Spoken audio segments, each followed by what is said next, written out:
So hello mga ka what I do. Meron tayong another videos na i-share sa inyo. So yung project naman natin yung aircon na window type na Everest. Kaya ang issue nito ay ang yung walang power. So kaya gagawin natin ito tapos video natin para yung video natin palagi ay makapag share tayo ng idea na pwedeng pag napanood yung video na to ay pwede nyo siyang kuha na idea at makatulong sa inyo. If ever meron din kayong ganitong problema ay maiga-guide kayo at pwedeng magawa nyo rin. Pero pag hindi, so dadalhin nyo na lang sa pinaka-electrician, yung pinaka-magaling. Pero ito lang para sa mga gustong maghilig mag-DIY. So kaya ibibideo natin para mapanood ninyo. At please, kung mapanood yung video na, please subscribe and click the notification bell para sa mga iba-iba pa nating mga gagawin. Tapos i-video natin, tapos ina-upload natin. So karambisan natin.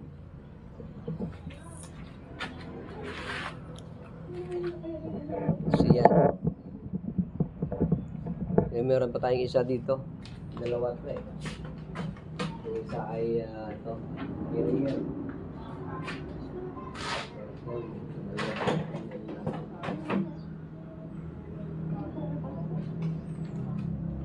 So dalawa.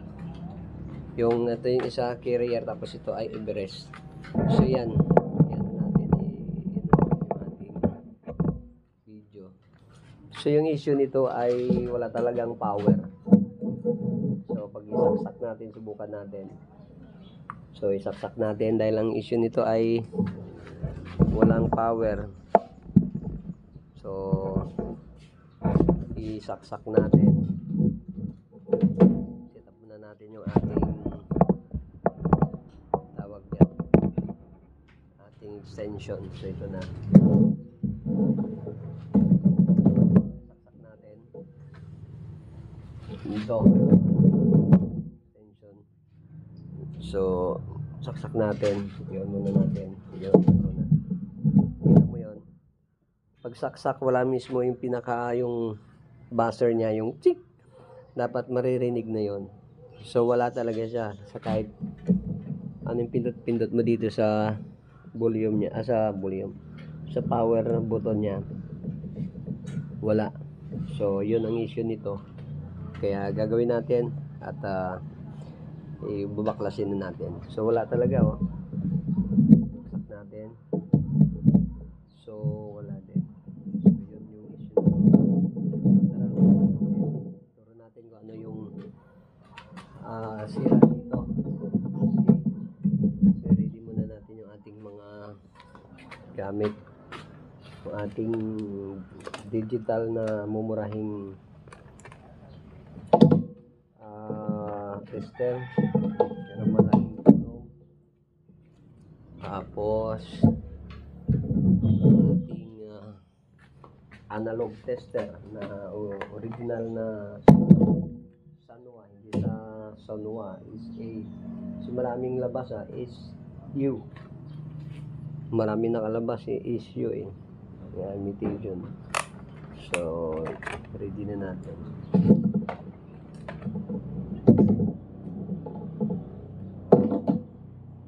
Tanggalin na natin to.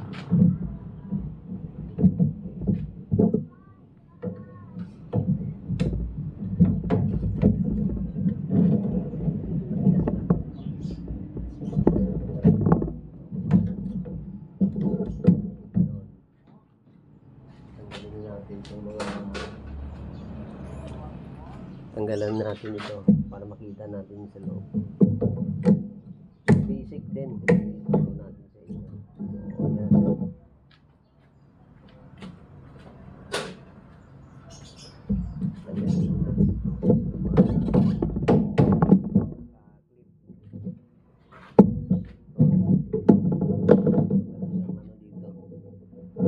tatlong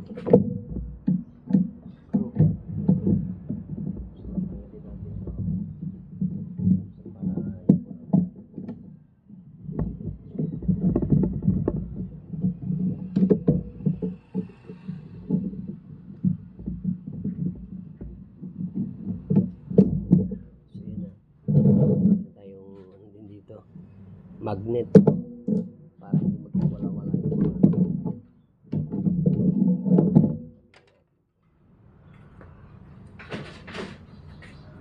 tapos meron pa dito ano isa so para ma-i-release natin ito palabas magnet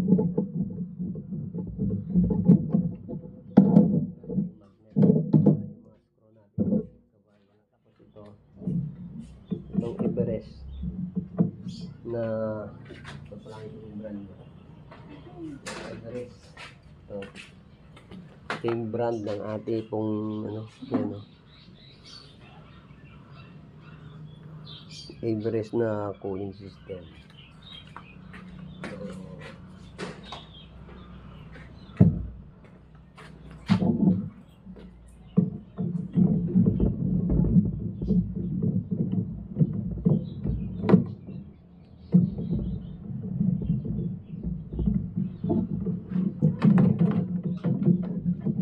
tapos ito tanggal lang to dito sa taas okay yan ito lang dito tapos sa baba nakaano naman yan tapos ito yung kanyang mga sensor nya ay tanggalin hindi naman kayo magkalito dito pero pagka pareho lang silang size maganda may marking pero ito ay iba may malaki nakita niyo yan tapos ito ay malaki ito maliit so kahit di nyo lagyan ng marking pero pag pareho yung ano nito size kailangan nyo mag marking para hindi kayo magkalito-lito para mas mabilis yun ang palagi ko ginagawa pero ito hindi na kasi malaki maliit to kasi ito ay malaki so hindi ka magkapalit kasi hindi nyo magkakasya so tanggalin din yan tapos hilahin lang to so hilahin lang camera hilahin natin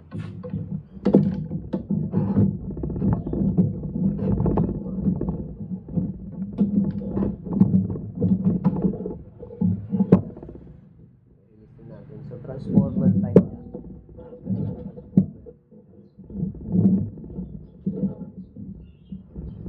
so ano kayang dahilan kung bakit wala siyang power try natin so pinaka-basic ay check natin itong transformer ito kung good pa so i-ano natin yung resistance check natin kita nyo yung ating tester gumagalaw-galaw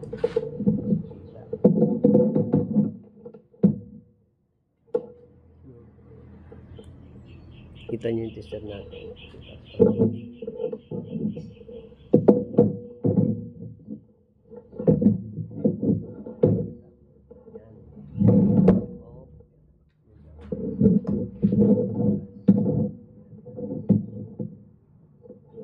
yan so tanggalin na natin itong red ay primary tapos yung secondary ito kadalasan ano lang naman to yung malabas dito i-check natin kung yung resistance so i-check natin so, kung good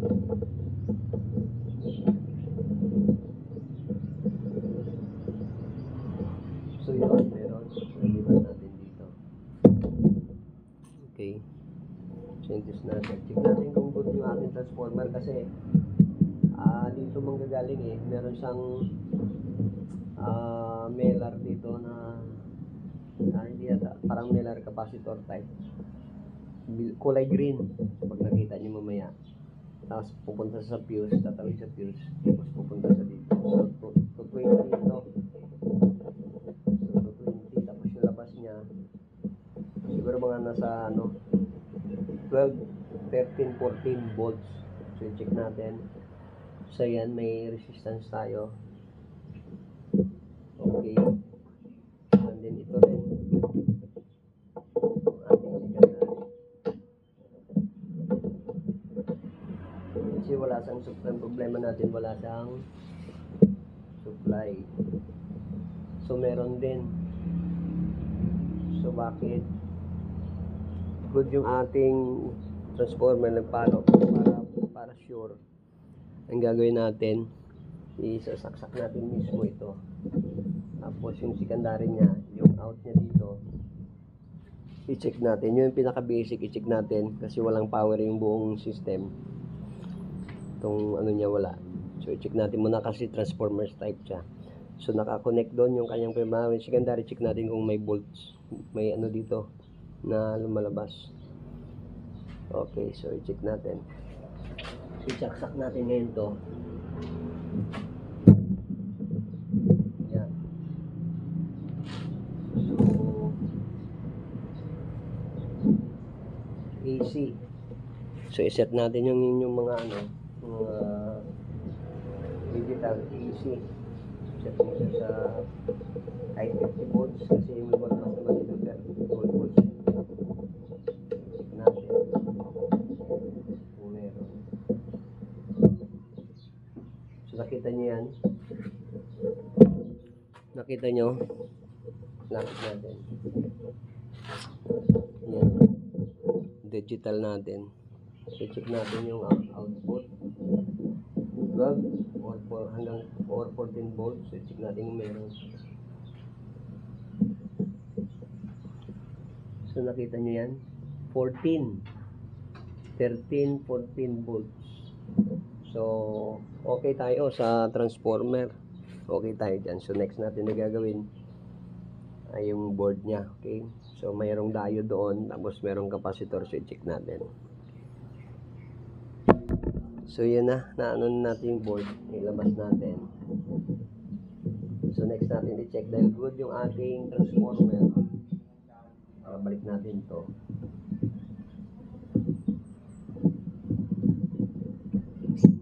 So ito nakita nyo doon. I-check natin to.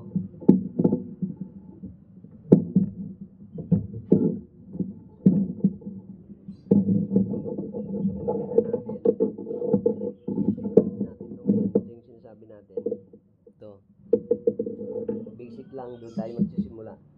So ito yung capacitor niya. Ito yung secondary na transformer dito sa papasok. So tapos dadaan siya sa diode. So diode 1, diode 2, diode 3, diode 4. Tapos may capacitor. Yung capacitor na nakalagay dito ay 1000 microfarad or UF. Tapos 25 volts. Okay. So tapos dadaan siya dito sa MOSFET na 78, kamali, ano to, 7805. Okay, so dadaan sa dito tapos papunta ng system. So yung sa likod niya ito. Yan. Dikit natin yung ating yan. Kita ba?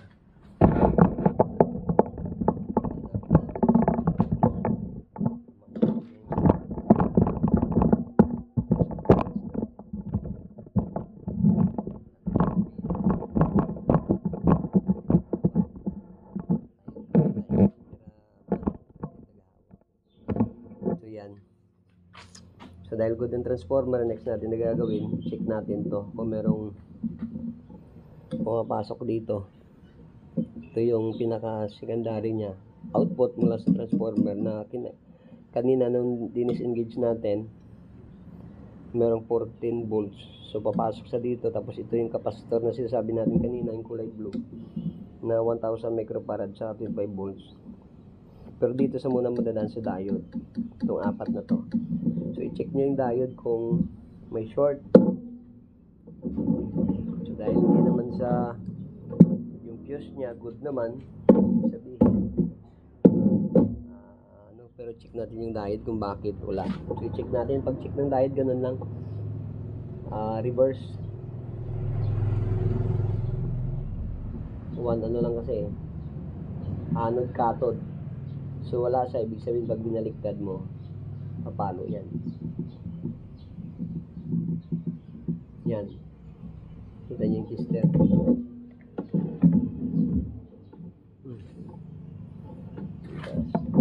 Kita naman yata yan sa baba. O, dito. So, dito na lang. So, dito. Gamit natin yung analog tester. So, yan. Pag-check ng diode, ganito lang. Check natin. Anode cathode. So, wala. I-reverse natin. So, pumalo. House reverse. So, wala. Good. Yung pangalawang diode. Reverse. So, good.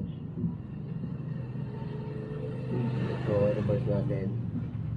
So, good din. Ito. Good. Tapos, i-reverse. Okay. Ang pag-check niyan, kung i-reverse mo, pumalo.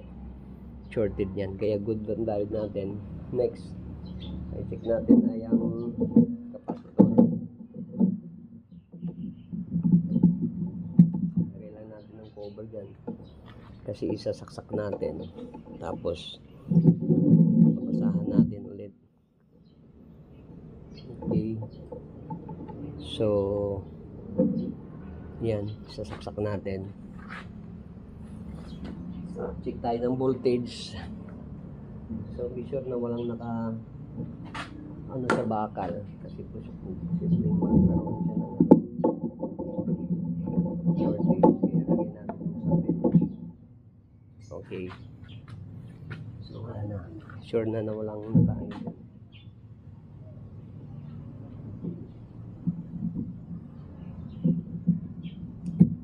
So saksak natin ulit. Okay, so sinaksak natin, ganun pa rin, walang tunog. So, check natin yung AC dito sa secondary. Kung meron, kita nyo yung ating tester. Check natin kung meron ditong pumasok. Sa AC pa rin.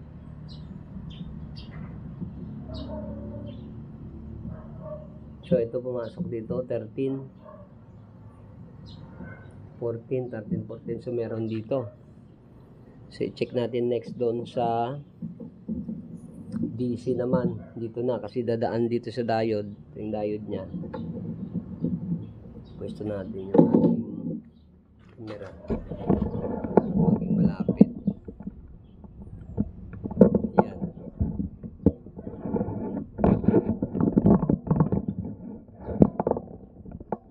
Pasensya na kayo. So yan. So, dahil merong DC dito na po, 13 volts. So, i-check natin dito. Sa, ano naman, sa capacitor na sinabi natin.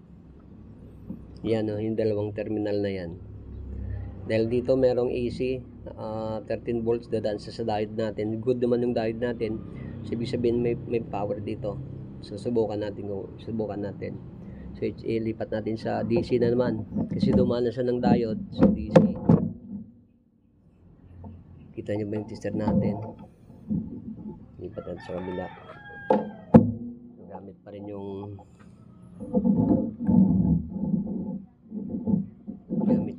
ano, kita ba? Hindi natin lagay. Kita. Diyan. Alis natin yung ating analog. So, yan. So, check natin. So, iset natin sa DC. So, 20 to 100 yung next. So, check natin dito. Yung negative, positive.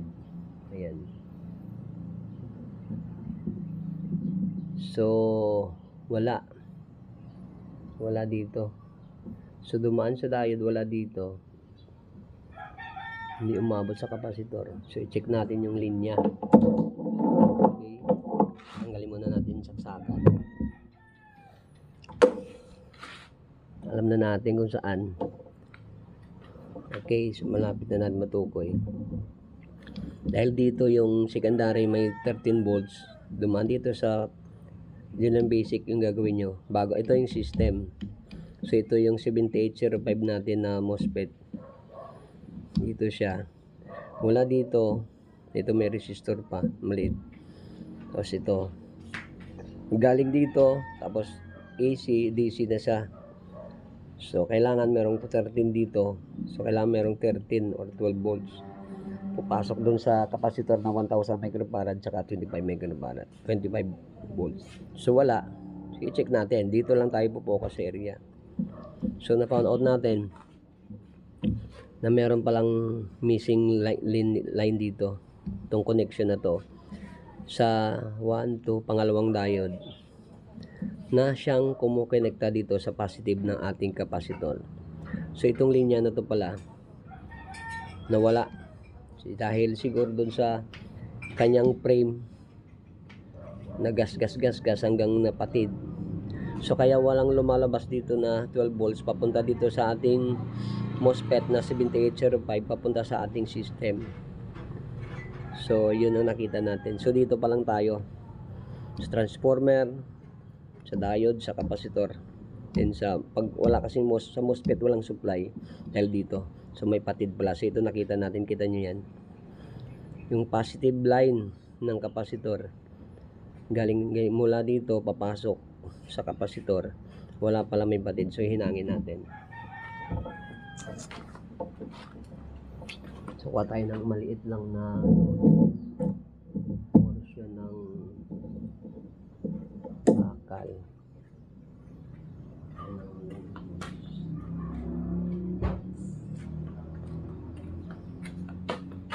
So, yan.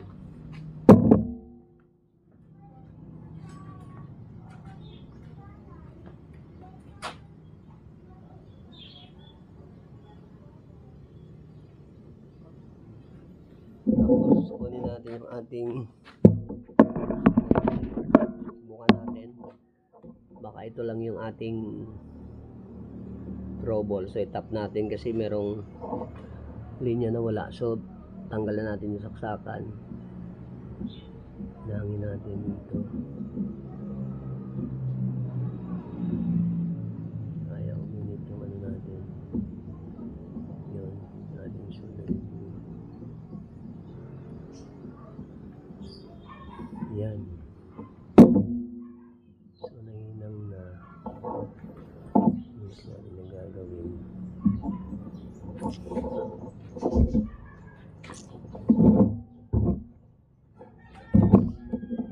So, nilagyan na natin ng linya.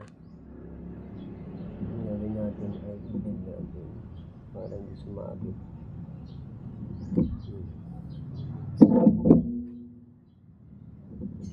So, yan na. Yan. So, yung ating ano, lead. Yun. Oh. So, yun lang. Hinangin lang natin to para magkaroon ng linya. Tapos, isasaksak natin. Okay, so meron na. Hinangin natin dito ng maigi. Yan. Okay. So, meron na. Susubukan natin. Saksak. So, yun na. Nakita natin. Siguro dahil palagi to siguro nagagalaw. Nagkaroon dito na yung pinakalinya niya ay nawala. Diyan, oh. Yan, hininang natin. Kita nyo yan. Blurred yung ating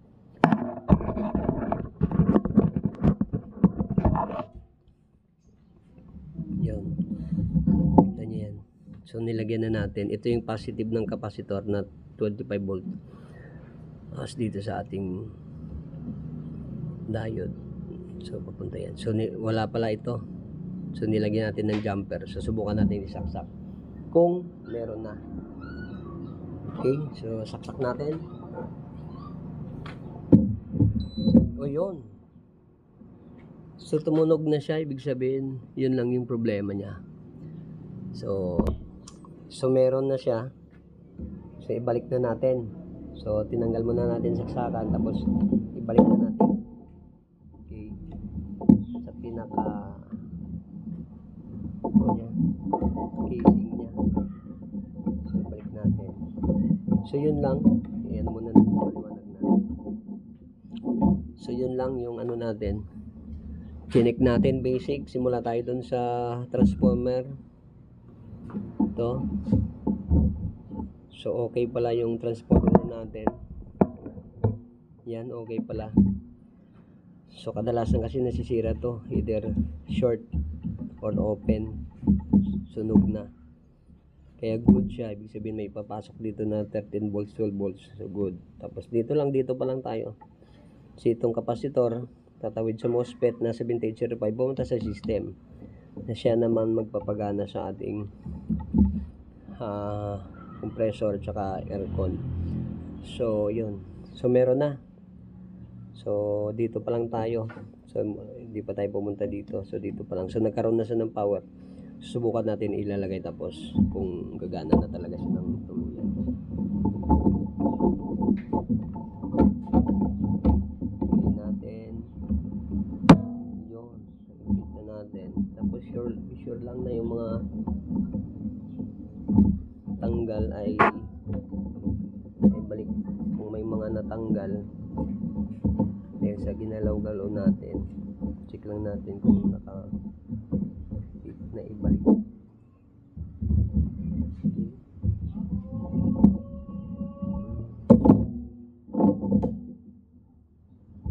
Okay na. So ngayon nalagay na natin ito. So moment of truth. Tapos balik natin itong mga sensor, kabit natin na para masubukan natin. Yun. Okay. So ngayon sasaksak na natin kung gagana nga siya dahil wala siyang power. So nakita na natin yung kanyang problema. Saksak natin. Ayun, tumunog. So ito yung pinaka ano niya. So subukan nating pindutin. Kita. Pindutin natin. Ayun. Tumunog na, umandar na pati yung compressor. Yan oh. Malamig na. So yan lang yung ano, yung rason doon sa linya na yon na galing sa diet papuntang 25 volts na capacitor. So okay na mga kapatid, patay natin yun. So nagkaroon na siya ng power. So yun na yung problema. So again, doon lang basic, yun na yung gagawin nyo kung meron kayong same brand na ganito yung model nya. Pakita natin.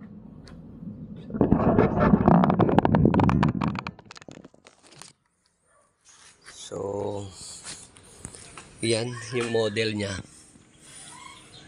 Window type air conditioner model, ETA 10WD 2-HF Everest. Okay, so yun lang. So I hope na nakapag-share tayo sa inyo ng video at makatulong tayo sa inyo pong mga aircon din na ganito yung issue. So hindi na natin papakita kung paano ibalik. So basic lang naman. So salamat again. Please subscribe and click the notification bell para sa ating mga sunod na mga video na ginagawa, and then sinishare natin sa YouTube para mapanood ninyo, makapagbagi tayo ng idea. So God bless po and salamat.